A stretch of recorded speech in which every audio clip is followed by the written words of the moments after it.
Hey guys, this is doctor Saurabh Jain और आज इस वीडियो में हम बात करेंगे कि क्यों बच्चों का कॉन्फिडेंस डाउन हो रहा है। वो बच्चे जिन्होंने साल भर ढंग से तैयारी करी है, जिनको सब कुछ आता है, जो एग्ज़ाम में सेलेक्ट भी हो जाएंगे, वो भी पता नहीं क्यों इतने डिप्रेस। उनको लग रहा है कि उन्हें कुछ नहीं आता, उनका कॉन्फिडेंस नीचे जा रहा है। वो पर्टिकुलर चीज़ें, वो पर्टिकुलर पॉइंट्स हम डिस्कस करेंगे जो अभी चल रहा है, जिस कारण से बच्चों को दिक्कत आ रही है और इससे आपको निपटना कैसे है।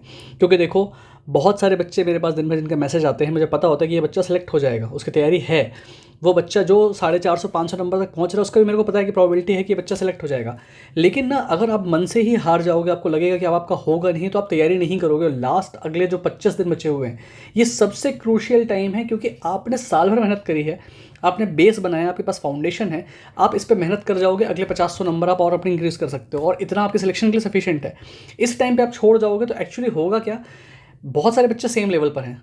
जो पीछे हट जाएगा वो रेस से बाहर हो जाएगा, और जो हिम्मत रखा रहेगा, अगले 25 दिन मेहनत कर लेगा, वो बच्चा सेलेक्ट हो जाएगा। और ये हर साल होता है। ऐसा कुछ नहीं है कि जो सेलेक्ट होते हैं वो बहुत बड़े जीनियस होते हैं, जो सेलेक्ट नहीं हो पाते वो बहुत पीछे होते हैं।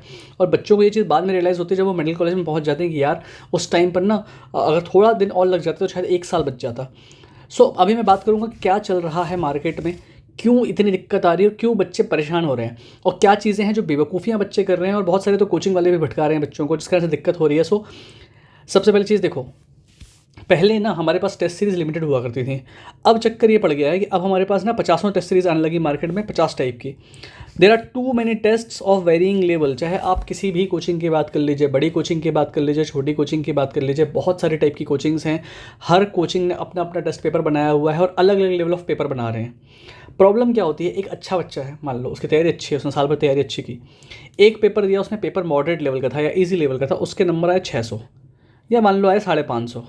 अब उसने क्या किया, दूसरी कोचिंग का पेपर दिया, पेपर बहुत टफ लेवल का था, एकदम से उसके नंबर आ गए 450। अब जब ये 600 से सीधे 450 का ड्रॉप होता है ना, बच्चा हड़बड़ा जाता है कि मेरी तैयारी तो बिल्कुल है ही नहीं। बिकॉज वो तो सारा अपना जो मेज़र उन्होंने ले रखा है, वो तो उन्होंने कोचिंग के टेस्ट सीरीज़ के नंबर के हिसाब से अपने आप को वो नाप रहे हैं। ये बंदा 600 स्कोर कर सकता है, पर अब किसी कोचिंग के पेपर देख के 450 का स्कोर देखने के बाद ये हड़बड़ा जाएगा कि उसे लगेगा कहीं ऐसा तो नहीं कि मेरा नंबर 450, मैं 450 के ही लायक हूँ, मैं अपने आप से धोखा दे रहा हूँ या अपने आप को झूठ बोल रहा हूँ। ठीक है, तो एक बात समझो, आपको अलग अलग पेपर्स दे करके अलग अलग लेवल के हिसाब से आपका स्कोर आएगा। इस समय फिजिक्स बहुत टफ बनाई जा रही है, कई बार केमिस्ट्री बहुत टफ बना रहे हैं, केमिस्ट्री में अलग अलग रिएक्शन मैकेनिज्म पूछ रहे हैं, पता नहीं क्या क्या पूछ रहे हैं। नीट का जब पेपर बनता है तो नीट का पेपर बनता है जिस तरह से आपके PYQs होते हैं ना, जो पेपर आज तक आए हैं, उस तरह के स्टैंडर्ड पेपर बनते हैं। पेपर बकवास नहीं बनते, फालतू ऐसा नहीं किया जाता कि बायो भी टफ आ रही है, केमिस्ट्री भी टफ आ रही है, फिजिक्स भी टफ आ रही है। फिजिक्स तो नीट 2025 में उन्होंने क्या पूछ लिया, उसके बाद तो कोचिंग वालों ने तो पता नहीं कितने कितने टफ क्वेश्चंस बना दिए, जो कि प्रैक्टिकली एग्जाम हॉल में कर पाना पॉसिबल नहीं है। ठीक है, सो दैट्स वाई बच्चे क्या होता है, पेपर देते हैं किसी कोचिंग का, उसके बाद हो जाते हैं डिप्रेस के, सर अब मेरे नंबर नहीं आ रहे। आपको घबराना नहीं है, आपको अपने PYQ लेवल के जो आपके क्वेश्चंस हैं, जिस तरह के क्वेश्चन आज तक आते रहे हैं, अगर उस तरह के क्वेश्चन आपको बन रहे हैं, मॉडरेट लेवल और ईजी लेवल ऑफ क्वेश्चन अगर आपसे सॉल्व हो रहे हैं, तो इसका मतलब आप सही डायरेक्शन में चल रहे हो। बिल्कुल नहीं घबराना। देखो, इस वीडियो को सेव करके रख लो, जब एग्जाम जिस दिन हो जाएगा ना, उसके बाद इस वीडियो पर पलट के आना, और फिर तुम्हें खुद समझ में आएगा कि सौरभ सर जो उस टाइम पर बोल रहे थे वो बात सही बोल रहे थे। मैं अपने एक्सपीरियंस से बता रहा हूँ, ऐसा नहीं होता कि पेपर हरदम हार्ड आए, हर साल हार्ड है। पेपर जैसा आता रहा है वैसा ही आता है। एक आधा बार कभी एक्सेप्शनली पेपर ऊपर नीचे हो गया तो आपने देखा भी तो है, कट ऑफ भी तो कम गई है। पिछले साल पेपर टफ था तो कट ऑफ भी तो 50-60 नंबर कम हो गई थी। So don't worry about this thing.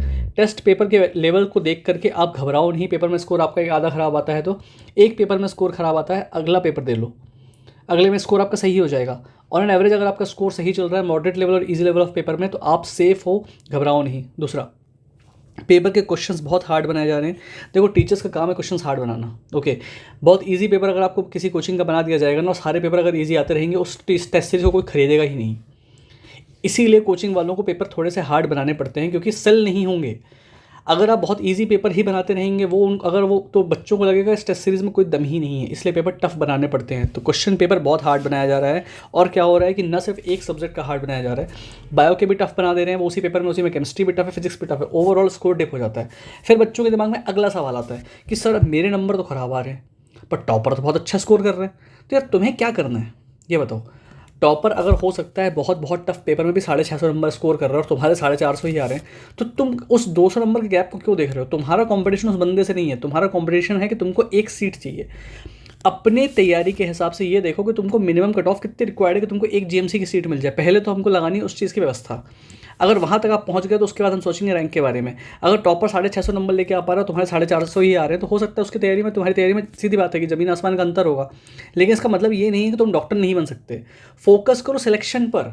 अभी रैंक के पीछे मत जाओ। अगर तुम्हारे नंबर कम आ रहे हैं तो रैंक के पीछे मत जाओ, पहले फोकस करो सिलेक्शन पर, क्योंकि हमको इस दौड़ से बाहर निकलना है। ओके, फिर देखो, बहुत सारे बच्चे इसलिए डिप्रेस हो रहे हैं, एक बहुत बड़ा कारण है रिवीजन उनका हुआ नहीं है। अंदर से उनको लग रहा है, उनको गिल्ट फील हो रहा है कि यार मुझे चीज़ें बहुत सारी आती हैं, मैं रिवाइज़ नहीं कर पाया। और रिवीजन करने की बजाय वो फोमो में जा करके दिए पड़े हैं, दनादन टेस्ट दे रहे हैं, एग्जाम सेंटर जा रहे हैं, 1.5 घंटे ट्रैवल करके जा रहे हैं, पूरा पूरा दिन दिन भर लगा दे रहे हैं एक पेपर देने में। जब तुम्हें अंदर से समझ में आ रहा है कि तुमने साल भर तैयारी करी है लेकिन तुम्हारा रिवीजन नहीं हो पाया है, अगर रिवीजन तुम कर लोगे तो तुम्हारी परफॉर्मेंस इंप्रूव हो जाएगा। पहले रिवीजन पर फोकस करो। टेस्ट हरदम सेकंड प्रायोरिटी होती है, पहले होता है आपने जो किया हुआ है उसको रिवाइज़ करना।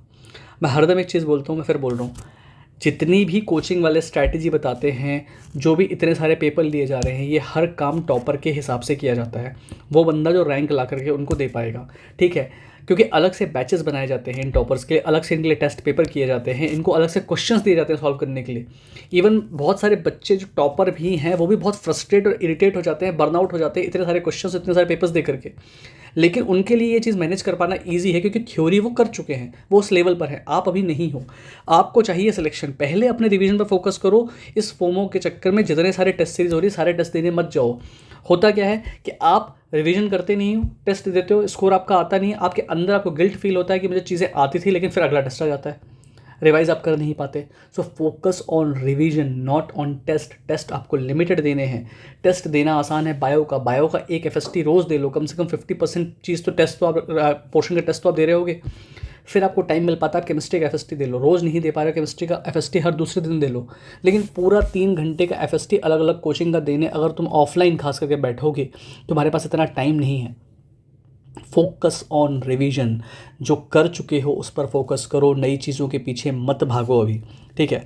हो क्या रहा है, बच्चे अपना शेड्यूल चेंज कर रहे हैं। अब टेस्ट सीरीज़ को अकोमोडेट करने के लिए हमको बहुत कुछ अपनी लाइफ का चेंज करना पड़ता है, ठीक है। हमको टेस्ट सेंटर पर जाना होता है, या अगर हमको घर में भी ऑनलाइन देना है तो 3 घंटे तो आप पेपर दोगे, ठीक है। उसके बाद 3 घंटे उसको एनालाइज करोगे, पूरा दिन इसी में निकल गया। शेड्यूल बच्चे अपना आजकल चेंज कर रहे हैं बिकॉज ऑफ टेस्ट सीरीज़ का। आज अब इस संडे पेपर है, फिर किसी का मंडे को पेपर है, फिर किसी का वेडनेसडे को पेपर है।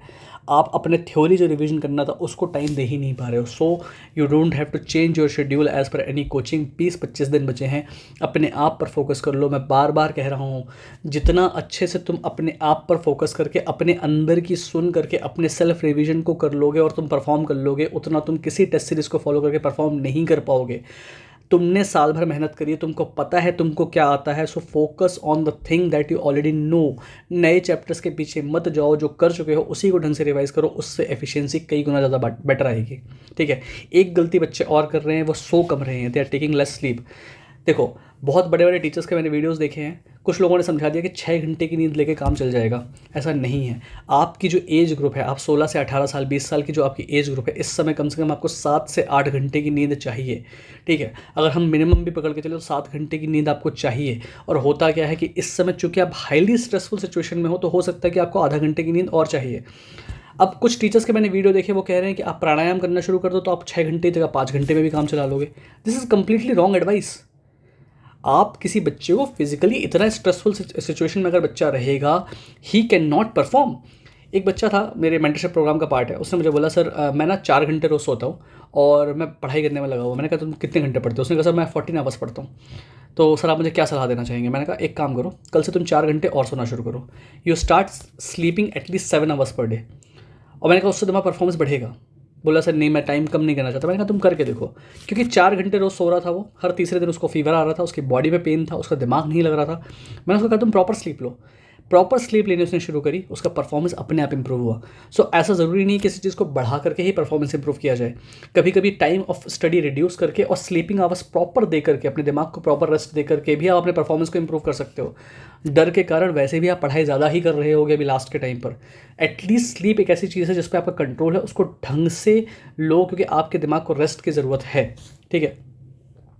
एक और प्रॉब्लम आ रही है, बच्चे लगातार मोबाइल पर लगे रहते हैं। कोई ना कोई नया कोर्स इस समय लॉन्च हो रहा है, मेरे पास मैसेज आते हैं, सर ये फ़लानी बुक निकली है, इसको ख़रीद लूँ क्या, ये कोई नया कोर्स लॉन्च हुआ है, इसको ले लूँ क्या। क्यों ले रहे हो? हर जगह से तुमको सेम ही मटेरियल कंटेंट मिलना है 19-20, ठीक है। Keep it simple. जितनी आपने स्ट्रैटेजी अभी तक करी है, जो भी आपने पढ़ा है, जो भी मटेरियल आपने यूज़ किया है, केवल उस पर स्टिक रखो। फालतू की चीज़ें सारी अपनी लाइफ से निकाल दो। कोई नया कोर्स नहीं खरीदना है, अब ये वो टाइम नहीं बचा हुआ। 25 डेज़ आपके पास बचे हुए हैं, प्लीज़ स्टिक टू इट, ठीक है। Keep it very very simple. Do not by any new course now. ये आपको सिर्फ और सिर्फ आपका टाइम बर्बाद करेगा, ठीक है। फिर एक गलती बच्चे कर रहे हैं, focus on what is done. अगर तुमने फिजिक्स में मान लो आपके पास 30 चैप्टर हैं, 30 में से आपने 15 कर रखे हैं, तो अब बचे हुए 15 के पीछे मत जाओ, ठीक है। तुम्हारे पास टाइम नहीं है, पहले इन 15 को रिवाइज़ करो।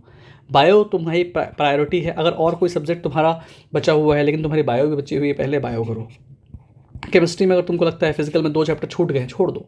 फिजिक्स में तुमको लगता है तुमने बाकी सब कुछ कर लिया, 5 चैप्टर छूट गए, छोड़ दो।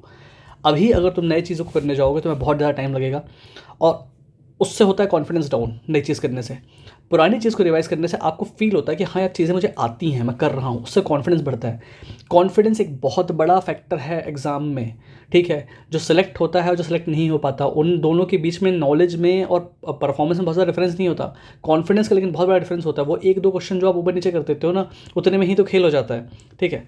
सो ये प्रायोरिटी शुड बी। अगर अभी तक किसी की बायोलॉजी अभी छूटी हुई है, अगर बायोलॉजी में आपके 320 से कम नंबर आ रहे हैं, तो bio you should be your first priority, ठीक है। केमिस्ट्री आप एटलीस्ट 100 तक लेके जाना है, अच्छी कंडीशन में आप 120 तक भी ले जा सकते हो। फिज़िक्स पेपर इजी आ गया तो तुम 150 नंबर भी ले आओगे, ठीक है। जिन्होंने नहीं पढ़ी उनके तो 50 नंबर भी आ जाएँ इजी पेपर में, बड़ी बात है। लेकिन जिन्होंने पढ़ रखी है फिज़िक्स, अगर टफ पेपर आएगा तो हो सकता है तुम्हारे 50 नंबर ही आ जाएँ। मॉडरेट लेवल ऑफ पेपर होगा, हो सकता है 100 नंबर आ जाएँ, और टफ लेवल ऑफ पेपर होगा तो तुम्हारे 150 भी आ सकते हैं, ठीक है। फिजिक्स एक बात ध्यान रखना, फिजिक्स में बहुत कुछ चेंज नहीं हुआ है, वही फिजिक्स है जो पहले थी, सिर्फ लेवल ऑफ पेपर चेंज हुआ है, and that is because of 2025।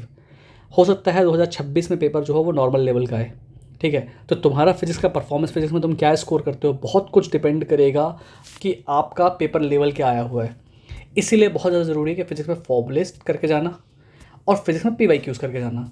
PYQs नहीं करके जाना एक बहुत बड़ी बेवकूफ़ी है, बट PYQ करने का भी अब आपके पास टाइम है, आपने तैयारी कर रखी है इतनी, तो आप कर पाओगे, नहीं तो आप नहीं कर पाओगे। जो लोग फिजिक्स में PYQ करके जा रहे हैं वो लोग ईजी लेवल ऑफ पेपर में आराम से फिजिक्स में 100 नंबर निकाल सकते हैं। इतने आपके आ जाएंगे, इतना सिलेक्शन के लिए भी बहुत है, ठीक है। क्योंकि अगर पेपर ईजी आएगा तो आप बायो में बहुत अच्छा स्कोर कर सकते हो, केमिस्ट्री में बहुत अच्छा स्कोर कर सकते हो, फिजिक्स में थोड़ा सा खराब भी स्कोर करोगे, आपको सिलेक्शन मिल जाएगा, एटलीस्ट एक गवर्नमेंट की सीट आपको मिल जाएगी। पहले सिलेक्शन की जुगाड़ करो, रैंक के पीछे मत भागो, जीवन में आगे मौके और भी 50,000 मिलेंगे, okay.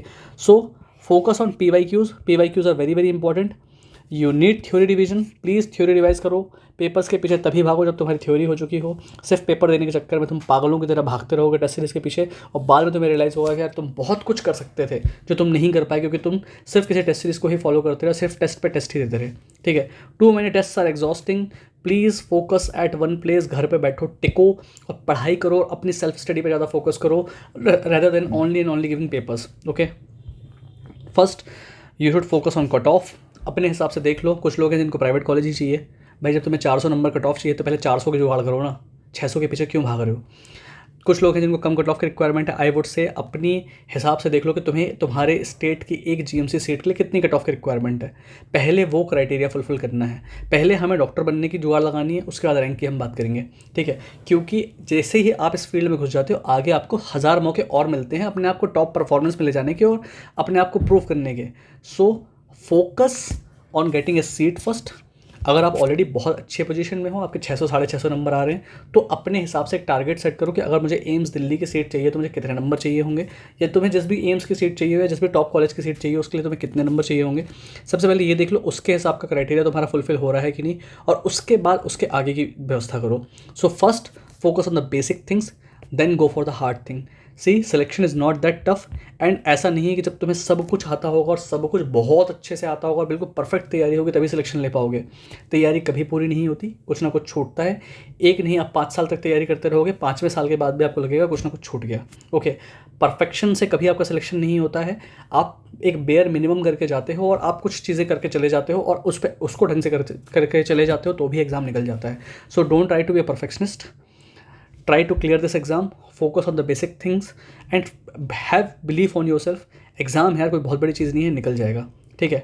Still if you have any doubt any problem, तो तुम कुछ मुझसे डिस्कस करना चाहते हो, you can message me on Telegram eight doctor Saurabh Jain AIIMS, ठीक है, @ doctor Saurabh Jain AIIMS. Telegram आप मुझे कर सकते हो, आप मुझे मैसेज करोगे, जब भी मुझे टाइम मिलेगा मैं रिप्लाई कर दूंगा। रिप्लाई मैं ज़रूर करता हूँ, हर एक बच्चे को करता हूँ।